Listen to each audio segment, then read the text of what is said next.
Hem Pastor Bial ko kan chin report hun chung he April sam ni som ti pathuma tana sam March sam ni som ni le pali ne ko kan ming le hem no ko kan din kum sam ni le som ko kan committee le chairman upa ko sunara te secretary upa ke la mona assistant secretary upa la mal som sai treasurer sinot sum upa sam li na tol sum upa ke la za so finance secretary upa mal som kian te committee member te upa ke la nun luang upa la tum para te upa aram li na le upa zo tum sam lo khum te ni bo tu te ko kana hian pastor le minister tuan upa le pem upa te lom lova upa so ni a thupil tu indrin jam te rin som thum pathum hilai tu hung tu som thum pasari tran tu som sari le pati te ani ko ran moya committee pen hi som pati amani sian na lam dan zo kim hi sa sari som riat ani a ko ran mi som zong zat sam khat som li le pati mi pa zali le som riat me chia zana som pati ni thunun me zati report on chung hian mi pakwan oma naw piang pakwa mithi som pati ko khan mi lam na chung ko zati sani pakwa ni a inom pol na zat som pati pol da na tanga lo pakai zat som pathum pol da na pakai pakhat ei hi ko da na sami ani pastor ganom lo missionary he pali mama sinot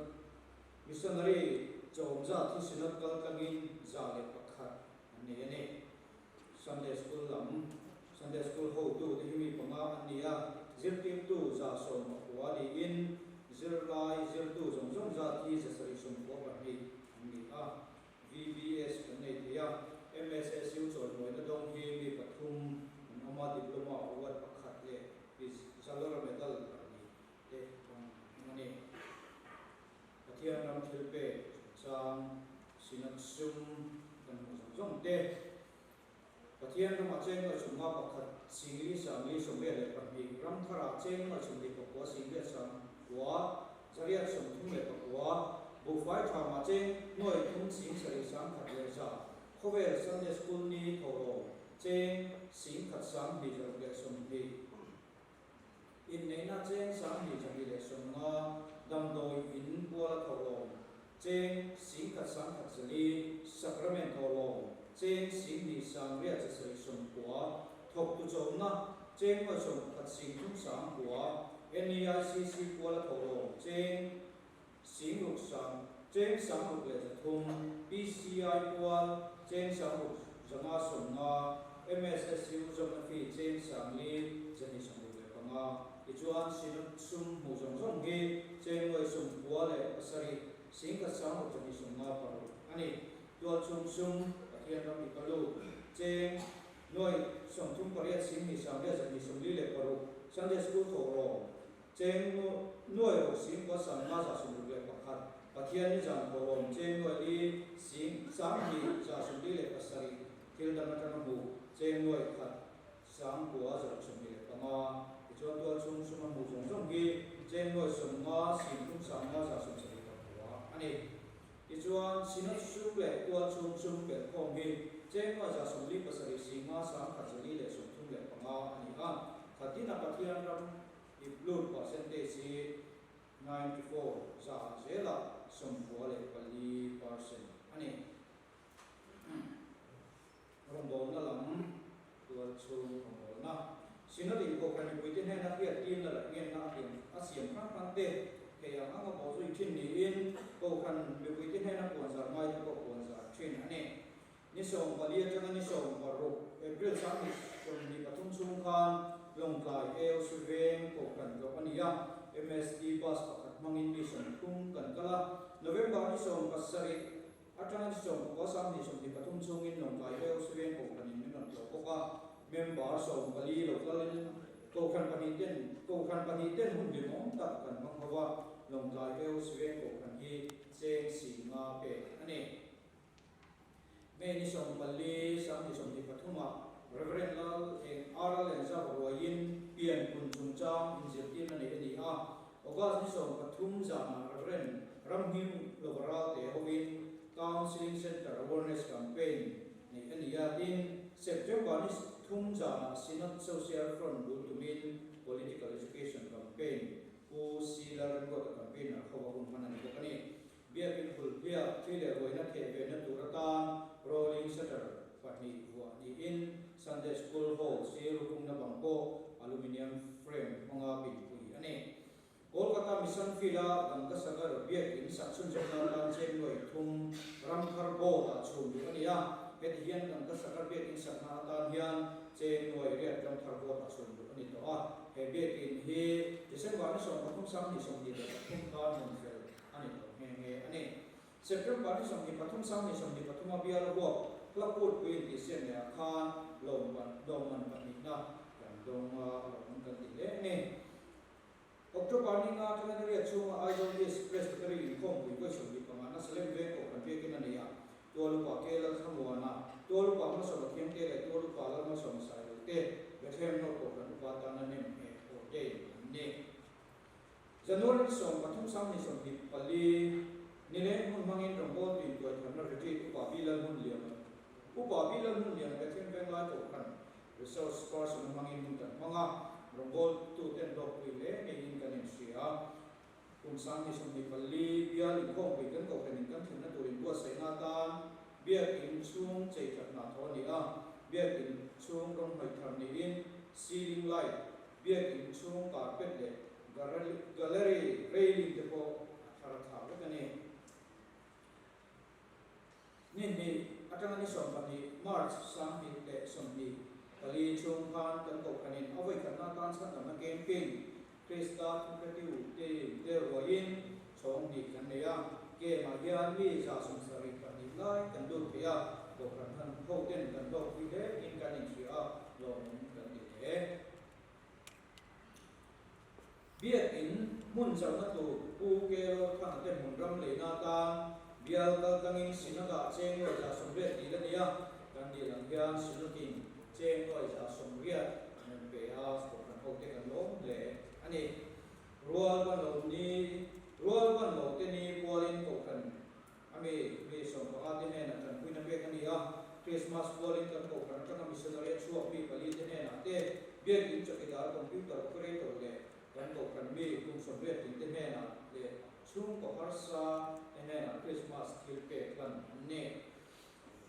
sinodin ko kan upa te ta na le leaders training August September ni so masari ni so bali tanga ni so masari sam ni so ni pathum chungin upa sam ya na upa ke la za so te telin November ni so bali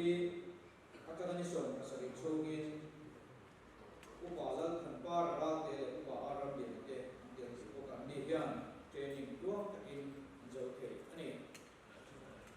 tharalam nun ko kan tharalam lam nun kal long threwa ko kan ko ham te ko kan thapa le a maso na tu tam la to kan ni kan ni sia ni mars sam ni so ni palia camping kan ni ko kan bo ko so nun be a good friday the is sunday ko ro takin kan mang ni kan ni sia in ko ma na kathian fa za ko ko din takin kan ni china e ani ko kan na ko me chumen ba hi zali ni a chu ni tin chung in ko le ti za thi za zela sum bo paru bial pali ni a bu fai tham za le sum bu za bu fai tham hi ke ji sam di sing mi sam li sa sa sum kum pa nga ni a poisa in che ko kum sing sari sam khat le so ani missionary so pasari cho ma sum hi chen noi li sing biat sam thum chani songa pasrin ko choka ko khana chen noi khat sing ko sam na so ro tani ko ram me chirom ko na cham chin che ka pi te ko ka mission field kan ka sagar bi in sakna tan chen singa la na ram ko mual zo fa te camping le chan kuina ta chen sanga ko ka mangai ni na no pang pani so ma Christmas polin home mission south ka sai bo ko kana chen sing khat le sai bo branchers me na chen sa nga te ke ne Christian Thalai Paul ko member hi zati sangre le pali ma missionary som panga som meka sum thok cho hi chen go som sam sing sari sam khasom le pathum ania ko prana chen go khat sing le sam thum man sum lu ta rang bo na chin che ta big te branch project sound system di chang tun de sai ko music video siam zo di ro tim thea zo ne ro sang ni som di pathum kan district level Committee on Fire Prevention ISO District Wasaya Video Clip 30 second in Sia Karoman Pakatna Cheng Sim Bile Citation De Don Ani Ofran Pokalai Paul Ofran Pokalai Paul Member Sumri Pathum Manama Missionary Pathum Chowin Sum He Cheng Loi Kasin Pasang Nizam Sum Thuman Thok Choka Kofana Cheng Single Samu Sumru Ani Mambona Chinchita Bite Reverend Dalsam Vera Speaker Mangin Kokran Bafalai Paul Zanmun Manania Kokran Bafalai Paul Member Nupi Fanal Tenen Mangovato Panite Ne Bafalai Paul Koi to Ken Bill Semin Member Koso Kunte Mangin Bafalai Paul Del Tule Kokran in Koma Del Kantu De Infina De Nechi Kum Tim Kokran Betel Musa Fain Dan Nechina Kokran in Mopuna Pek De Chakalen Sok Tulen Kito Kan Sochina Bafalai Paul Member Bom Rala Namin Cheng Sam Minen Rala Dam Lawan Namin Cheng Sam Katin Christmas Calling Chum Bua Korean Mena Christmas Tipe Nane Masihi Sangati Rona Nam Committee Member Sumdi Parok Nama Sum Cheng Singkat Zariat Sum Thum Choka Ring Thar Pakat Nene Rombol Sinchita P Zerto Jana Ping Masihi Sangati Home Chinania Ven Chumanam Damonte and Inale Jilin in Home Chinani February Sumni Pakatan Sumni Patum Sam Sumni Parum Sam Sumni Palichum Khan Bial Walk Home Crusade and Opening Tenga Synod Gospel Team Tene Namdang Pekualin Manania Euna Henry Harbi Patumin Baptist Pansana and Jinga Pakati Kanko Kanko Sumi Ne Jump Report and Pek Tene Report Petu Pakela